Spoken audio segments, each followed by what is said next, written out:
Hello guys आपण माने video thumbnail देखि जानि साथिबे कि आज हम ए भिडियो रे स्पेशली ओडिसा रहिथिबा समस्त प्रकार नर्सिंग कोर्स गुडिकर ड्रेस कोड बाबद डिस्कशन करिबा। आपण माने तो जानिथिबे कि ओडिसा रहिथिबा विभिन्न प्रकार नर्सिंग कोर्स जेमति कि ANM GNM BSc nursing MSc nursing PG diploma nursing तास्त post basic BSc nursing course गुडिकर एडमिशन करिया पई हमर एही वर्ष कोनोसी एंट्रेंस एग्जाम कंडक्ट हेनथिला। केवल मेरिट बेसिस रे ही सेमानकर निजर मार्क बा जो +2 बा कैरियर मार्क परसेंटेज अनुसार ही सेमानकर एही वर्ष ओडिशा रहिथिबा विभिन्न प्रकार प्राइवेट आ गवर्नमेंट नर्सिंग कॉलेजेस गुडिकर एडमिशन करिया पे एबे ऑनलाइन काउंसलिंग प्रोसेस चलीची जहा कि हमर मोटामोटी भाबरे एही जनवरी मासरे सरी जिवो।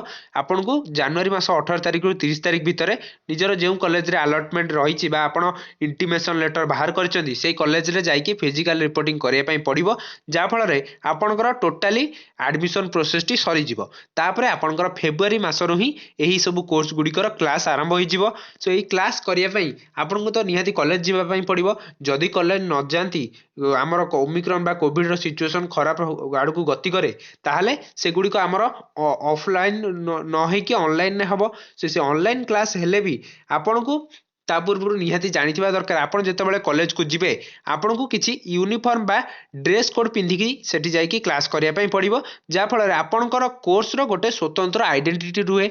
ड्रेस कोड माध्यम रे आपन केउ कोर्स करूचंदी से कोर्स बाबद रे आपन को सब जानि परंती कि आपन बीएससी नर्सिंग कैंडिडेट्स बा आपन जीएनएम स्टूडेंट बा आपन एएनएम स्टूडेंट आपन एई कोर्स करूचंदी से गुडी को केमि जानि परिबे।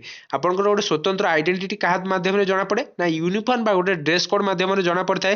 सो से ड्रेस कोड बा यूनिफॉर्म को पिंधिकी आपन को से कोर्स पई जिबा को पड़थाय। सो समस्त को मन रे द्वंद्व रहउथबो कि हमर आमे जो कोर्स पे एडमिशन करिछु से कोर्स पे ड्रेस कोड बा यूनिफॉर्म कोन रहिबो से विषय आपन मन रे बहुत किछि द्वंद्व रहिथिबो। सो से विषय आमे डिटेली समस्त कोर्स गुडिकर ड्रेस कोड कोन रहिछि से विषय डिटेली आमे वीडियो रे डिस्कशन करिबा। सो वीडियो को आपन माने कंप्लीटली देखंतु जा फल रे आपन जे कोर्स पे एडमिशन करंतु ना काई कि समस्त कोर्स गुडिकर ड्रेस कोड बाबद रे आपन माने कंप्लीट इंफॉर्मेशन एई गोटिए वीडियो रे ही पाई परिबे। सो वीडियो रे टिके लॉन्ग हे पारे तथापि आपन माने कंप्लीटली जदी वीडियो को देखिबे तार समस्त कोर्स गुडिकर ड्रेस कोड बाबद रे आपन माने कंप्लीट इंफॉर्मेशन पाई परिबे। सो वीडियोटा बहुत ही नॉलेजेबल आ इंफॉर्मेटिव हेबा को जाउची। तो जे माने नर्सिंग स्टूडेंट बा कैंडिडेट्स माने रहिचंती से माने निहाती वीडियोटा को देखंतु जा फल रे आपन मानकर आ ड्रेस कोड बाबद रे कोनोसी भी डाउट रहिबनी।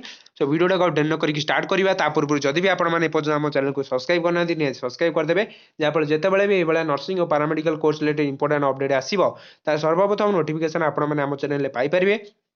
सो वीडियोटा को डेन करिक स्टार्ट करिवा। प्रथम कथा हला हमर यूनिफॉर्म आ ड्रेस कोड को ड्यूटी अनुसार दी भाग रे विभक्त कराइछि। हमर मुख्यतः दी प्रकार ड्यूटी आपन को करिया पई पड़े।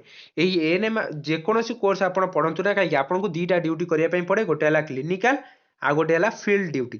क्लिनिकल ड्यूटी आ गोटे हला फील्ड ड्यूटी। क्लिनिकल माने आपन को लैबोरेटरी बा प्रैक्टिकल आकार रे आपन जो काम करी थांती सेति पय आपन को किछि क्लिनिकल ड्यूटी करिया पय पड़े। आ फील्ड ड्यूटी माने आपनकर जो पाठ आपन जो कॉलेज रे पढंती थियोरेटिकल सेति पय आपन को ए दीटा ड्यूटी अनुसार आपनकर ड्रेस कोड अलगा रही थाए। सो सेही ड्रेस कोड गुडिक मध्यरु आपनकर मुख्यतः जे कोर्स आपन पढंतु ना काई कि आपन को दीटा यूनिफॉर्म करिया पय पड़िबो। गोटे क्लिनिकल ड्यूटी पय आ गोटे हला फील्ड ड्यूटी पय माने फील्ड टा हला हमर थियोरी क्लिनिकल टा हला हमर प्रैक्टिकल। तापरे समस्त को आ गोटे कॉमन है समस्त को मुख्यतः व्हाइट सॉक्स आउ ब्लैक शूज निहाती किनिया पई पड़िबो। समस्तंकर एटा मैंडेटरी व्हाइट सॉक्स आउ ब्लैक शूज एटा हला समस्त को भाई मैंडेटरी समस्त एटा को पिंधिकी जीवा को बाध्य। White shoes black sorry white socks आउ ब्लैक शूज ता सहित आफ्रन आपन जानिथिबे आफ्रन गोटे थाए जो माने केमिस्ट्री प्रैक्टिकल करथिबे से माने देखिथिबे व्हाइट कलर रो गोटे आपन को जेंति डॉक्टर माने पिनथि ऊपर समस्त शार्ट किबा शार्ट ऊपर आपन को गोटे व्हाइट कलर रो पिंधिया पय पड़े। एटा देखि परथु एटा गोटे चित्र रहिछि एटा हला आफ्रन। ए भले आपन गोटे एही तीनोटा कॉमन जिंस समस्त नर्सिंग कैंडिडेट्स माने कॉमन। सो समस्त एही तीनटा जिंस निहाती किनिकी रखिबे। ता सहित आपन को आ दीटा जिंस किनिया पय पड़िबो जोटा कि हमर गोटे प्रैक्टिकल आ गोटे थियोरी पय रहि थाए।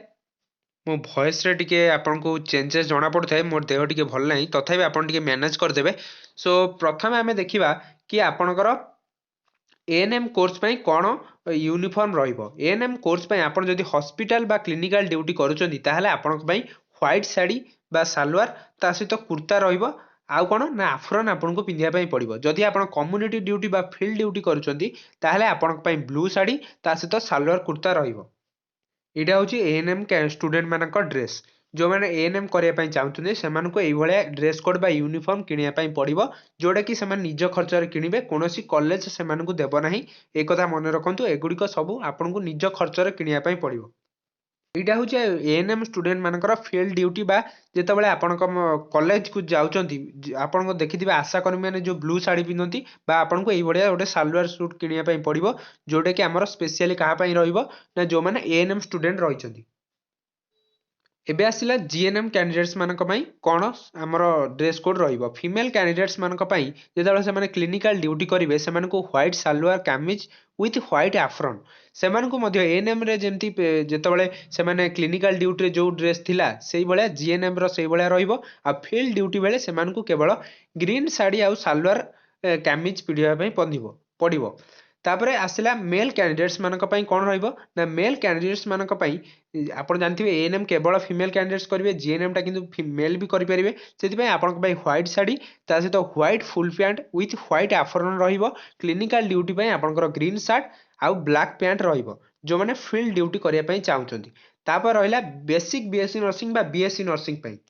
ବିଏସସି ନର୍ସିଂ ଯେଉଁମାନେ ଫିମେଲ୍ କ୍ୟାଣ୍ଡିଡେଟ୍ସ ରହିଛନ୍ତି, ସେମାନଙ୍କୁ ବଟର ଗ୍ରୀନ୍ କଲରର ଶାଢ଼ୀ ବା ସାଲୱାର ଆଉ ତା ସହିତ ପଞ୍ଜାବୀ ପିନ୍ଧିବା ପାଇଁ ପଡ଼ିବ ଯେତେବେଳେ ସେମାନେ ଫିଲ୍ଡ ଡ୍ୟୁଟି କରୁଛନ୍ତି। ଯେଉଁମାନେ ଆମର କ୍ଲିନିକାଲ ଡ୍ୟୁଟି କରୁଛନ୍ତି, ସେମାନଙ୍କୁ ହ୍ୱାଇଟ୍ କଲର ଶାଢ଼ୀ ତା ସହିତ ସାଲୱାର ପଞ୍ଜାବୀ ପିନ୍ଧିବା ପାଇଁ ପଡ଼ିବ। ଯଦି ଆପଣ ଏଇଟା ଅର୍ରେ ରହିଛି, ଶାଢ଼ୀ ପିନ୍ଧିପାରିବେ, ନହେଲେ ଆପଣ ସାଲୱାର ପଞ୍ଜାବୀ ପିନ୍ଧିପାରିବେ ହ୍ୱାଇଟ୍ କଲରର। ତା ସହିତ ହ୍ୱାଇଟ୍ କୋଟ୍ ମଧ୍ୟ ଆପଣଙ୍କୁ ପିନ୍ଧିବା ପାଇଁ ପଡ଼ିବ ଯେତେବେଳେ ଆପଣ କ୍ଲିନିକାଲ ଡ୍ୟୁଟି କରୁଛନ୍ତି। ଯେଉଁମାନେ ମେଲ୍ କ୍ୟାଣ୍ଡିଡେଟ୍ସ ରହିଛନ୍ତି, ସେମାନଙ୍କୁ କ'ଣ କରିବା ପାଇଁ ପଡ଼ିବ ନା, ସେମାନେ ବ୍ଲାକ୍ ପ୍ୟାଣ୍ଟ ତା ସହିତ ବଟର ଗ୍ରୀନ୍ ସାର୍ଟ ପିନ୍ଧିବା ପାଇଁ ପଡ଼ିବ ଯେତେବେଳେ ସେମାନେ ଫିଲ୍ଡ ଡ୍ୟୁଟି କରୁଛନ୍ତି। ଆଉ ଯେତେବେଳେ ସେମାନେ କ୍ଲିନିକାଲ ଡ୍ୟୁଟି କରୁଛନ୍ତି, ସେମାନଙ୍କୁ ହ୍ୱାଇଟ୍ କଲରର ପ୍ୟାଣ୍ଟ ଆଉ କ'ଣ ନା ହ୍ୱାଇଟ୍ କଲରର କୋଟ୍ ଆଉ ସାର୍ଟ ପିନ୍ଧିବା ପାଇଁ ପଡ଼ିବ।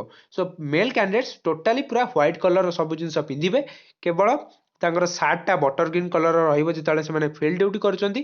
ସେମାନେ ଫିମେଲ୍ କ୍ୟାଣ୍ଡିଡେଟ୍ସ ମାନଙ୍କ ପାଇଁ ମଧ୍ୟ ସେମ୍ ଡ୍ରେସ୍ କୋଡ୍ ରହିବ। ଫିମେଲ୍ କ୍ୟାଣ୍ଡିଡେଟ୍ସ ମାନେ ଯେଉଁମାନେ post basic BSc nursing course କରୁଛନ୍ତି, ସେମାନଙ୍କ ପାଇଁ କ୍ଲିନିକାଲ ଡ୍ୟୁଟି ଆଉ ଆମର ଫିଲ୍ଡ ଡ୍ୟୁଟି ବୋଥ୍ ଦୁଇଟା ଡ୍ୟୁଟି ପାଇଁ ତାଙ୍କର ଗୋଟେ ୟୁନିଫର୍ମ ରହିବ। ଫିମେଲ୍ କ୍ୟାଣ୍ଡିଡେଟ୍ସ ମାନେ ମଷ୍ଟାର୍ଡ କଲରର ଶାଢ଼ୀ ବା ସାଲୱାର ପଞ୍ଜାବୀ ପିନ୍ଧିକି ଯିବେ। ଯେଉଁମାନେ ମେଲ୍ କ୍ୟାଣ୍ଡିଡେଟ୍ସ ରହିଛନ୍ତି, ସେମାନେ ବ୍ଲାକ୍ ପ୍ୟାଣ୍ଟ ତା ସହିତ ମଷ୍ଟାର୍ଡ କଲରର ସାର୍ଟ ତାଙ୍କର ଫିଲ୍ଡ ଡ୍ୟୁଟି ବେଳେ ପିନ୍ଧିବେ, ଆଉ ବ୍ଲାକ୍ ପ୍ୟାଣ୍ଟ ଆଉ ମଷ୍ଟାର୍ଡ କଲରର ହ୍ୱାଇଟ୍ କୋଟ୍ କେତେବେଳେ ପିନ୍ଧିବେ ନା, ଯେତେବେଳେ ସେମାନଙ୍କର କ୍ଲିନିକାଲ ଡ୍ୟୁଟି ରହିଥିବ, ଯେଉଁମାନେ ପୋଷ୍ଟ ବେସିକ୍ ବିଏସସି ନର୍ସିଂ କରୁଛନ୍ତି। ତାପରେ ଆସିଲା ଏମଏସସି ନର୍ସିଂ। ଏମଏସସି ନର୍ସିଂରେ ଯେଉଁମାନେ ଫିମେଲ୍ କ୍ୟାଣ୍ଡିଡେଟ୍ସ ରହିଛନ୍ତି, ସେମାନଙ୍କୁ ଆକ୍ୱାମାରାଇନ୍ କଲରର ଶାଢ଼ୀ ସାଲୱାର ପଞ୍ଜାବୀ, ଯେତେବେଳେ ଶାଢ଼ୀ କିମ୍ବା ସାଲୱାର ପଞ୍ଜାବୀ ସବୁବେଳେ ଅର୍ରେ ଆପଣ ଦେଖିପାରୁଥିବେ, ସ୍ଲାଣ୍ଟିଂ ଆମର ଲାଇନ୍ ରହିଛି, ମାନେ ଅର୍ରେ ସବୁବେଳେ ଫିଲ୍ଡ ଡ୍ୟୁଟି ବେଳେ ପିନ୍ଧିବା ପାଇଁ ପଡ଼ିବ। ତାପରେ ଆକ୍ୱାମାରାଇନ୍ କଲରର ଶାଢ଼ୀ ବ୍ଲାଉଜ ସେମାନଙ୍କୁ ପିନ୍ଧିବା ପାଇଁ ପଡ଼ିବ, କିମ୍ବା ତା ବଦଳରେ salwar Punjabi with white coat during clinical duty ବେଳେ ତାଙ୍କୁ ପିନ୍ଧିବା ପାଇଁ ପଡ଼ିବ। ଯେଉଁମାନେ ମେଲ୍ କ୍ୟାଣ୍ଡିଡେଟ୍ସ ରହିଛନ୍ତି, ସେମାନଙ୍କୁ ବ୍ଲାକ୍ ପ୍ୟାଣ୍ଟ ତା ସହିତ ଆକ୍ୱାମାରାଇନ୍ କଲରର ସାର୍ଟ ଯେତେବେଳେ ସେମାନେ ଫିଲ୍ଡ ଡ୍ୟୁଟି କରୁଛନ୍ତି, ଆଉ ଯେତେବେଳେ କ୍ଲିନିକାଲ ଡ୍ୟୁଟି କରୁଛନ୍ତି, ସେମାନଙ୍କୁ ବ୍ଲାକ୍ ପ୍ୟାଣ୍ଟ ତା ସହିତ ଆକ୍ୱାମାରାଇନ୍ କଲରର ସାର୍ଟ ଆଉ ହ୍ୱାଇଟ୍ କୋଟ୍ ପିନ୍ଧିବା ପାଇଁ ପଡ଼ିବ। ଯେଉଁମାନେ ପିଜି ଡିପ୍ଲୋମା ନର୍ସିଂ କୋର୍ସର କ୍ୟାଣ୍ଡିଡେଟ୍ସ ରହିଛନ୍ତି, ସେମାନେ ଫିମେଲ୍ କ୍ୟାଣ୍ଡିଡେଟ୍ସ ହେଇଥିଲେ ସେମାନଙ୍କୁ ରୟାଲ ବ୍ଲୁ କଲରର ଶାଢ଼ୀ କିମ୍ବା ସାଲୱାର ପଞ୍ଜାବୀ ପିନ୍ଧିବା ପାଇଁ ପଡ଼ିବ, ତା ସହିତ ହ୍ୱାଇଟ୍ କୋଟ୍ ଯେତେବେଳେ ସେମାନେ କ୍ଲିନିକାଲ ଡ୍ୟୁଟି କରୁଛନ୍ତି। ଆଉ ଯେଉଁମାନେ ଆମର ମେଲ୍ କ୍ୟାଣ୍ଡିଡେଟ୍ସ ରହିଛନ୍ତି, ସେମାନଙ୍କୁ ବ୍ଲାକ୍ ପ୍ୟାଣ୍ଟ ତା ସହିତ ରୟାଲ ବ୍ଲୁ କଲରର ସାର୍ଟ ଆଉ ହ୍ୱାଇଟ୍ କୋଟ୍ କ୍ଲିନିକାଲ ଡ୍ୟୁଟି ବେଳେ ପିନ୍ଧିବା ପାଇଁ ପଡ଼ିବ। ସମସ୍ତ ନର୍ସିଂ କୋର୍ସ ଗୁଡ଼ିକର ଡ୍ରେସ୍ କୋଡ୍ ମୋର ଇମେଜ୍ ମୋ ପାଖରେ ନଥିଲା, ସେଥିପାଇଁ ମୁଁ ଆପଣଙ୍କୁ ଦେଖାଇ ପାରିଲିନି। ତଥାପି ଆପଣମାନେ ଯେତେବେଳେ ସେଇ କଲେଜରେ ଆଡ଼ମିସନ୍ କରିବେ, ସେଠି ଯାଇକି ଆପଣଙ୍କର ଡ୍ରେସ୍ କୋଡ୍ ବାବଦରେ ବୁଝି ନେବେ, ଯାହାଫଳରେ ଆପଣଙ୍କର ଆଉ ଯେତେବେଳେ ଡ୍ରେସ୍ କୋଡ୍ କିଣିଲା ବେଳେ ଆଉ କିଛି ପ୍ରୋବ୍ଲେମ୍ ହେବନି। ମୋର ଟିକେ ଭଏସ୍ଟା ଆଜି ଖରାପ ରହିଛି, ସେଥିପାଇଁ ଯଦି ଆପଣଙ୍କୁ ଟିକେ ମୋ ଭଏସ୍ରେ ଚେଞ୍ଜେସ୍ ଜଣାପଡ଼ୁଥାଏ, ସେଥିପାଇଁ ଟିକେ ମ୍ୟାନେଜ୍ କରିଦେବେ। ସେଥିପାଇଁ ମୁଁ ସରି, ସମସ୍ତଙ୍କୁ ମୋ ତରଫରୁ ସରି, କାରଣ ମୋ ଦେହ ଟିକେ ଖରାପ ଅଛି। ସେଥିପାଇଁ ଟିକେ ଭିଡ଼ିଓଟା ଟିକେ ଆପଣଙ୍କର ମୋ ଭଏସ୍ଟା ଟିକେ ଆପଣଙ୍କୁ ଖରାପ ଲାଗୁଥାଇପାରେ, ତଥାପି ଆପଣ ଟିକେ ମ୍ୟାନେଜ୍ କରିଦେବେ। ଆଜିର ଭିଡ଼ିଓଟାକୁ ଏଇଠି ଏଣ୍ଡ କରିବା। ଭିଡ଼ିଓଟା ଯଦି ଆପଣଙ୍କୁ ଭଲ ଲାଗିଥାଏ, ତାହେଲେ ନିଶ୍ଚୟ ଭିଡ଼ିଓଟିକୁ ଗୋଟେ ଲାଇକ୍ କରିଦେବେ, ଆଉ ଭିଡ଼ିଓଟିକୁ ବହୁ ମାତ୍ରାରେ ସେୟାର କରିବା ପାଇଁ ଜମାରୁ ଭୁଲିବେନି, ଯେମିତିକି ପ୍ରତ୍ୟେକଟି ନର୍ସିଂ ଷ୍ଟୁଡେଣ୍ଟ ଆଉ କ୍ୟାଣ୍ଡିଡେଟ୍ସ ପାଖରେ ଭିଡ଼ିଓଟି ପହଞ୍ଚି ପାରିବ। ସେମାନେ ମଧ୍ୟ ଏହି ଯେଉଁ ୟୁନିଫର୍ମ ଆଉ ଡ୍ରେସ୍ କୋଡ୍ ବାବଦରେ କମ୍ପ୍ଲିଟ୍ ଇନଫର୍ମେସନ୍ ପାଇପାରିବେ। ସୋ ଭିଡ଼ିଓଟାକୁ ଏଣ୍ଡ କରିବା ପୂର୍ବରୁ ଯଦି ବି ଆପଣମାନେ ଏପର୍ଯ୍ୟନ୍ତ ଆମ ଚ୍ୟାନେଲକୁ ସବସ୍କ୍ରାଇବ୍ କରିନାହାନ୍ତି, ନିହାତି ସବସ୍କ୍ରାଇବ୍ କରିଦେବେ, ଯାହାଫଳରେ ଯେତେବେଳେ ବି ଏଇଭଳିଆ ନର୍ସିଂ କୋର୍ସ କିମ୍ବା paramedical course related important information ଆସିବ, ତାର ସର୍ବପ୍ରଥମ ନୋଟିଫିକେସନ୍ ଆପଣମାନେ ଆମ ଚ୍ୟାନେଲରେ ପାଇପାରିବେ।